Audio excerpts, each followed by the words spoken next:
declaro empossado na presidência da República dos Estados Unidos do Brasil, Sua Excelência, o senhor Humberto de Alencar Castelo Branco. Natural de Montenegro, ele veio para Caxias do Sul com menos de um ano de idade. E de 1971 a 1986, ele morou em Brasília. Estou falando de Paulo Viegas. Paulo, como foi morar em Brasília nesse período tão crítico, digamos assim, dentro da história do Brasil? Márcia, eu fui para Brasília fazer faculdade de Direito.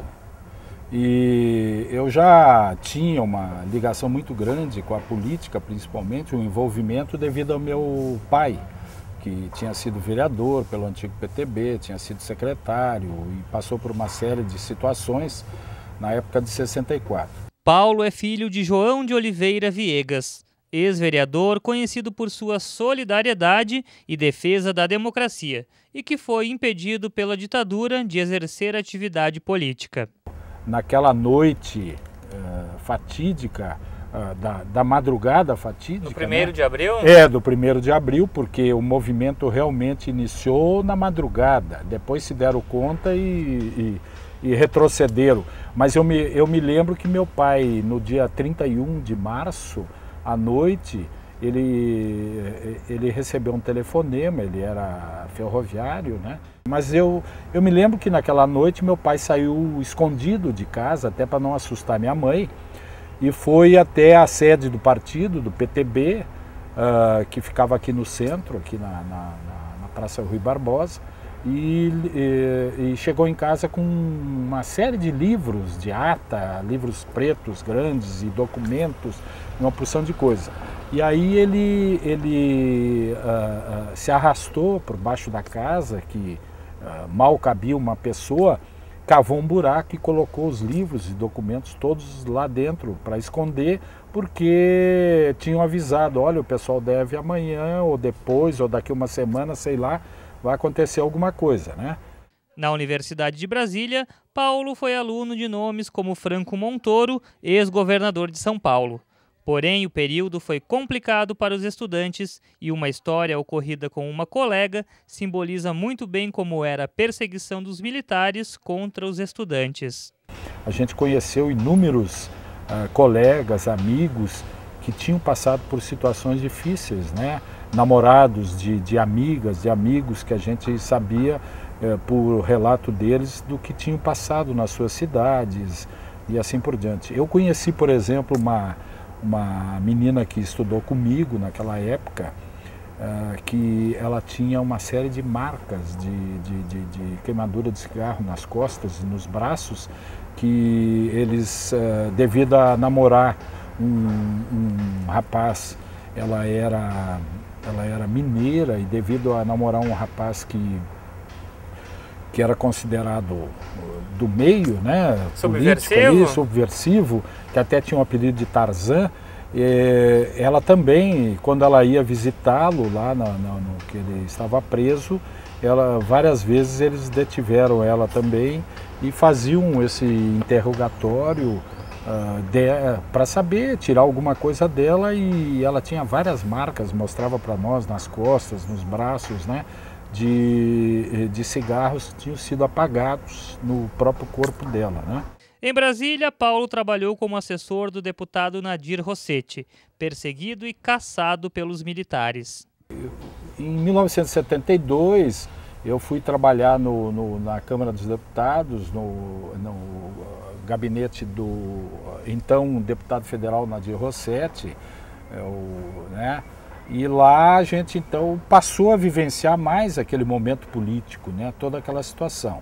E pior ainda em 1974, quando o Nadir foi cassado, né? Teve os seus direitos políticos e civis cassados, tanto que ele foi uma pessoa sofrida, uma pessoa que teve dificuldades, né?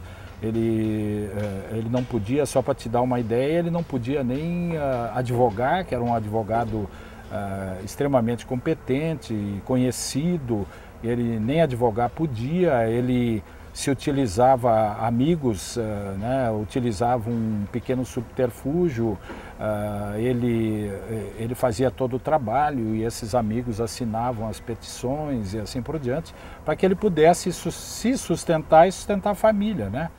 E as grandes manifestações pela volta da democracia também fizeram parte de sua trajetória em Brasília. Ele estava no famoso buzinaço de abril de 1984. Outro momento marcante para mim foi o buzinaço que teve, né, em 1984, já durante todo aquele processo inicial lá que depois culminou na campanha das diretas.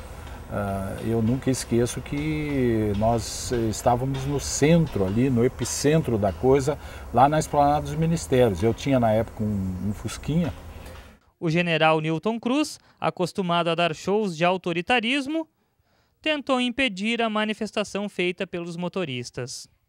E aí começamos a buzinar e eu me lembro que eu estava já talvez lá na 8ª ou 10ª fileira de carros, e quando a gente viu o general Newton Cruz caminhando, né, e atravessando no meio dos carros e batendo. Ele tinha um chicote de comando preto, né, que usava principalmente o pessoal da cavalaria, que ele era, assim como o Figueiredo, né?